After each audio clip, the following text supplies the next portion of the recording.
अरिहन्ताणं नमो सिद्धाणं नमो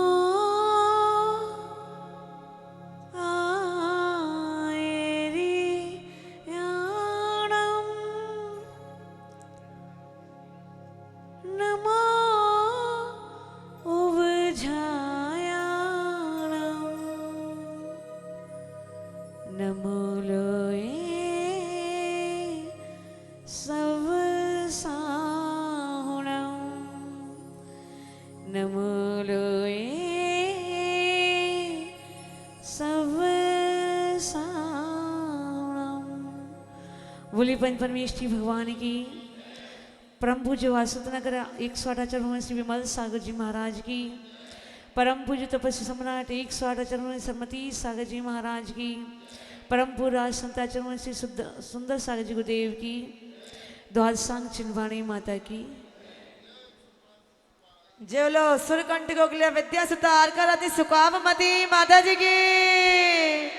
समस्त हरिका संघ की जयकारा गुरुदेव का। बंधुओं, जैन दर्शन को संसार का श्रेष्ठतम दर्शन माना जाता है, क्योंकि जैन दर्शन की दो विशेषता हैं जो अन्य दर्शनों से जैन दर्शन को अलग करती हैं। उससे पहली है वीतरागता। जहाँ अन्य धर्मों में राग सहित परमात्मा की आराधना की जाती है, वहाँ जैन दर्शन वीतरागता को अपनाता है। बिना वीतरागता के कल्याण होता नहीं है, क्योंकि जो परमात्मा है वो विशेष होना चाहिए। यदि परमात्मा भी हमारे समान है, हमारे समान राग द्वेष कर रहा है, यदि परमात्मा के भी बच्चे हैं, पत्नी है, परिवार है, तो वह भी सुख दुख का अनुभव कर रहा है, तो हम में और परमात्मा में अंतर क्या है? कोई अंतर है क्या? तो परमात्मा कुछ विशिष्ट होना चाहिए जिसमें विशेष गुण हो। तो हमारे जैन दर्शन में परमात्मा कोई व्यक्ति विशेष नहीं है, यहाँ गुणों की आराधना है। जो वीतरागी है, सर्वज्ञ और हितोपदेशी है, जिसमें ये तीन गुण पाए जाते हैं, वह परमात्मा है। और परमात्मा बिना वीतरागता के, परमात्मा अवस्था बिना वीतरागता के मिलती नहीं है। और दूसरी विशेषता है त्याग। जहाँ अन्य धर्मों में जैसी प्रवृत्ति अपनाई जाती है, वहाँ उनसे भिन्न जैन दर्शन में त्याग की प्रवृत्ति अपनाई जाती है। जब तक जीवन में त्याग नहीं आता, तब तक जीवन में उत्थान होता नहीं है। यदि आप घर का त्याग नहीं करते तो मंदिर में आ पाते क्या? नहीं आ पाते। आपका जीवन भी त्याग से चल रहा है, क्योंकि त्याग सामान्य गुण नहीं है, है ना? मतलब सामान्य गुण है, सामान्य से भी त्याग आप करेंगे ही तभी आपका जीवन चल सकता है। यदि आप भोजन करते रहें और यदि मल विसर्जन ना करें तो क्या होगा? बीमार पड़ जाओगे, है ना? यदि आप श्वास करते हो और छोड़ोगे नहीं तो संभव है क्या जीवन? तो त्याग के बिना जीवन में उन्नति आती नहीं है, जीवन में विशेषता आती नहीं है। कोई वृक्ष जब पुराने पत्तों को छोड़ता है तभी वह सुंदर फल फूलों से सुसज्जित होता है। तो इसी प्रकार हमारा जीवन में जब तक त्याग आता नहीं है तब तक हमारा जीवन उत्कर्ष को प्राप्त होता नहीं है। समुद्र में आकर के बहुत से नदियों का जल, दूषित जल आकर के मिलता है, और वही जल जब सूर्य के ताप को सहन करता है और वह समुद्र उस पानी का त्याग करता है तो क्या होता है, वह पानी वाष्प करके उड़ जाता है और फिर वो मेघों के द्वारा बरसता है तो मीठे पानी के रूप में हमारे पास आता है।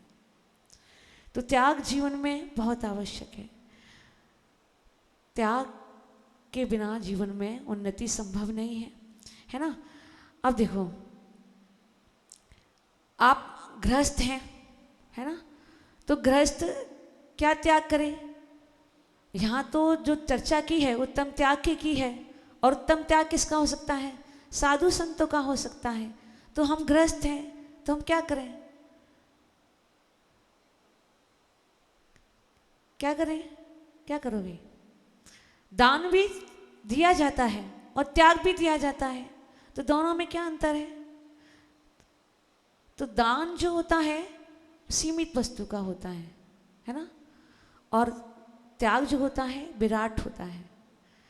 त्याग करने के लिए, दान करने के लिए सोचना पड़ता है कितना दान करना है, किसका ध्यान करना है, लेकिन त्याग करने के लिए सोचना पड़ता है क्या? नहीं सोचना पड़ता है।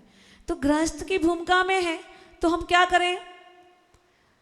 हमें तो सब सामग्री चाहिए, बिना धन संपत्ति के हमारा जीवन का गुजारा नहीं है। तो आचार्य भगवान कहते हैं जो भी धन संपत्ति का आप भोग कर रहे हैं उसका भोग कैसे करें? अनासक्ति पूर्वक करें। कैसा? अनासक्ति, उसमें आसक्ति नहीं करें। क्या विचार करें उस समय कि ये जो कुछ भी संपत्ति हमें मिली है पुण्य के योग से मिली है। किससे मिली है? पुण्य के योग से मिली है। जब तक पुण्य है तब तक ये संपत्ति है, और पुण्य का अभाव हो जाएगा, पुण्य क्षीण हो जाएगा तो संपत्ति भी चली जाएगी। तो मैं भोग तो रहा हूँ, भोग करते हुए भी उसमें अनासक्ति कि मैं ये कर तो रहा हूँ लेकिन मुझे इसको छोड़ना है। एक व्यक्ति भोजन करता है किसको? अपने संयम का पालन करने के लिए, और एक व्यक्ति आसक्ति पूर्वक खा रहा है। दोनों की प्रवृत्ति में अंतर है। दोनों खा रहे हैं, लेकिन एक किस लिए खा रहा है? संयम की आराधना करने के लिए खा रहा है, और दूसरा अपनी आसक्ति पूर्वक खा रहा है, खाए जा रहा है। तो भोग भी करो, अनासक्ति पूर्वक करो। कैसा करो? अनासक्ति, उसमें गृद्धता नहीं होनी चाहिए, लंपटता नहीं होनी चाहिए। भरत चक्रवर्ती को अंतर्मुहूर्त में केवल ज्ञान की प्राप्ति हो गई थी। क्यों हो गई थी? क्योंकि वे भोगते हुए भी भोगते नहीं थे। आज ये सब कुछ मिला है तो मुझे करना पड़ रहा है ना, और एक मैं आसक्ति पूर्वक कर रहा हूं, नहीं मुझे करना ही करना है। दोनों की प्रवृत्ति में अंतर है।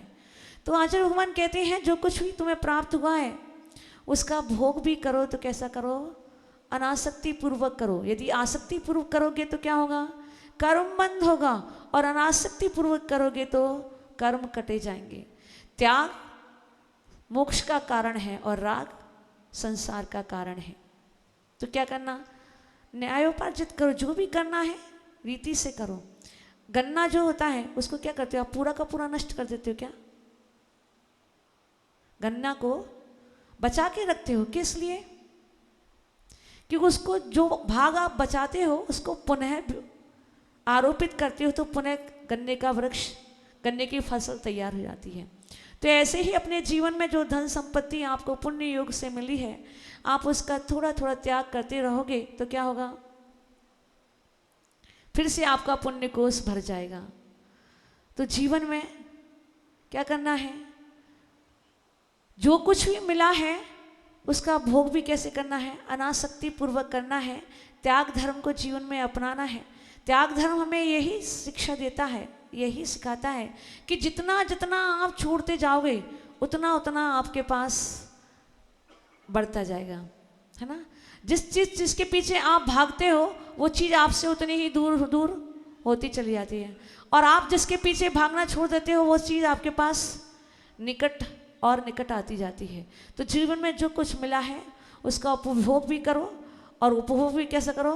अनासक्ति पूर्वक करो, त्याग पूर्वक करो। त्याग करोगे तो जीवन में विशेषता आएगी, आपके पास पुण्य कोष भरेगा और उस पुण्य कोण से आपका जीवन उत्थान की ओर प्राप्त होगा। बोले परम पूज्याचार्य मुंशी सुंदर सागर जी गुरुदेव की